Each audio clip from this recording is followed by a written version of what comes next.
ഗസയിൽ ആക്രമണം തീവ്രമാകുമ്പോൾ, സമാധാനം അകലെയാകുമ്പോൾ ഹമാസിൻ്റെ തടവിൽ കഴിയുന്ന ഇസ്രായേൽ ബന്ദികളുടെ മോചനവും വൈകുന്നു.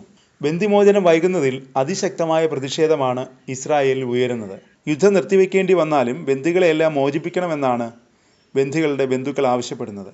ഒന്നാം ഘട്ട ഗസ വെടിനിർത്തൽ കരാറിൻ്റെ ഭാഗമായി ബന്ദികളെ ഹമാസ് മോചിപ്പിച്ചിരുന്നു. പകരമായി ഇസ്രായേൽ തടവിൽ കഴിയുന്ന പലസ്തീൻ തടവുകാരെ ഇസ്രായേൽ മോചിപ്പിച്ചു. രണ്ടാം ഘട്ട വെടിനിർത്തൽ ചർച്ചകൾ പോലും നടത്താൻ സാധിച്ചിട്ടില്ല. അതിനിടയിൽ ഏകപക്ഷീയമായി ഇസ്രായേൽ ഗസയിൽ ആക്രമണവും തുടങ്ങി.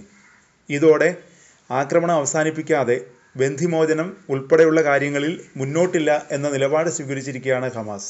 ഇസ്രായേൽ പ്രധാനമന്ത്രി നെതന്യാഹുവിൻ്റെ കടുംപിടുത്തമാണ് ബന്ദിമോചനം വൈകിപ്പിക്കുന്നതെന്നും ഗസയിൽ യുദ്ധം തുടരുന്നത് എന്നുമുള്ള ആക്ഷേപമാണ് ഉയരുന്നത്.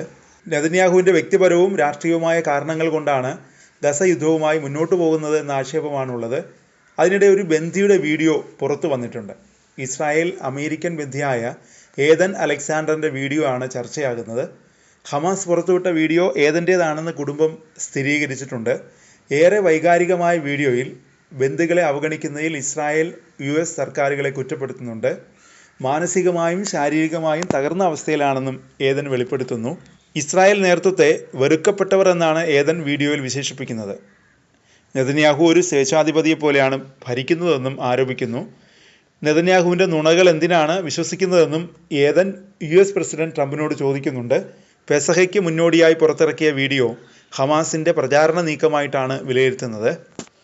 ഗസയിൽ ആക്രമണം തുടരുകയാണ്. രണ്ടാം ഘട്ട വെടിനിർത്തൽ അനിശ്ചിതത്വത്തിലാണ്. ചർച്ച നടത്താൻ പോലും നിലവിൽ സാഹചര്യമില്ല. കനത്ത ആക്രമണമാണ് ഇസ്രായേൽ ഗസയിൽ നടത്തുന്നത്. ബന്ദികളുടെ ജീവന് തന്നെ ഭീഷണി ഉയർത്തുന്ന സാഹചര്യമാണ് നിലവിലുള്ളത്. ഇതിനെതിരെ അതിശക്തമായ പ്രതിഷേധമാണ് ഇസ്രായേലിൽ ഉയരുന്നത്. ഏറ്റവും ഒടുവിൽ പ്രതിഷേധം ഉയർത്തിയിരിക്കുന്നത് ഇസ്രായേലിലെ യുദ്ധവിമാന പൈലറ്റുമാരാണ്. ഗസയിലെ യുദ്ധം നിർത്തിയിട്ടാണെങ്കിലും ബന്ദികളെ തിരിച്ചെത്തിക്കണമെന്നാണ് പൈലറ്റുമാർ ആവശ്യപ്പെടുന്നത്. ഈ ആവശ്യം ഉന്നയിച്ച് പൈലറ്റുമാർ നെതന്യാഹുവിന് കത്തയച്ചു. ഇവരിൽ വിരമിച്ചവരും റിസർവ് പൈലറ്റുമാരും ഉൾപ്പെടുന്നു. രാജ്യത്തിൻ്റെ സുരക്ഷയ്ക്കല്ല നെതന്യാഹു പ്രാധാന്യം നൽകുന്നതെന്ന് കത്തിൽ ആരോപിക്കുന്നു. അതിനേക്കാൾ പ്രാധാന്യം കൊടുക്കുന്നത് വ്യക്തിപരമായ രാഷ്ട്രീയമായ താൽപ്പര്യങ്ങൾക്കാണ്. ഇതാണ് ആക്രമണം തുടരുന്നതിന് പിന്നിലെന്നാണ് കത്തിൽ ആരോപിക്കുന്നത്. ദീർഘനാളത്തെ ചർച്ചയ്ക്കൊടുവിലാണ് വെടിനിർത്തൽ നിലവിൽ വന്നത്. ഒന്നാം ഘട്ടത്തിൽ 2 മാസത്തെ വെടിനിർത്തലാണ് പ്രഖ്യാപിച്ചത്. വെടിനിർത്തൽ കാലത്തും ഇസ്രായേൽ ആക്രമണവുമായി മുന്നോട്ട് പോയത് വൻ പ്രതിഷേധം ഉയർത്തിയിരുന്നു. രണ്ടാം ഘട്ട വെടിനിർത്തലിനുള്ള ചർച്ചകൾ പോലും നടത്താൻ സാധിച്ചിട്ടില്ല.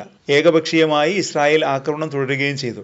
യുദ്ധം വീണ്ടും തുടങ്ങിയതോടെ ബന്ദിമോചനം അനിശ്ചിതത്വത്തിലായി.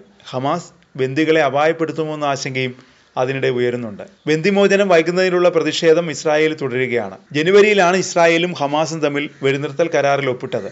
ലോകം ഏറെ പ്രതീക്ഷയോടെയാണ് വെടിനിർത്തൽ കരാറിനെ സ്വീകരിച്ചത്. ഗസയിൽ ശാശ്വത സമാധാനം വരുമെന്ന പ്രതീക്ഷയും ഉയർന്നു.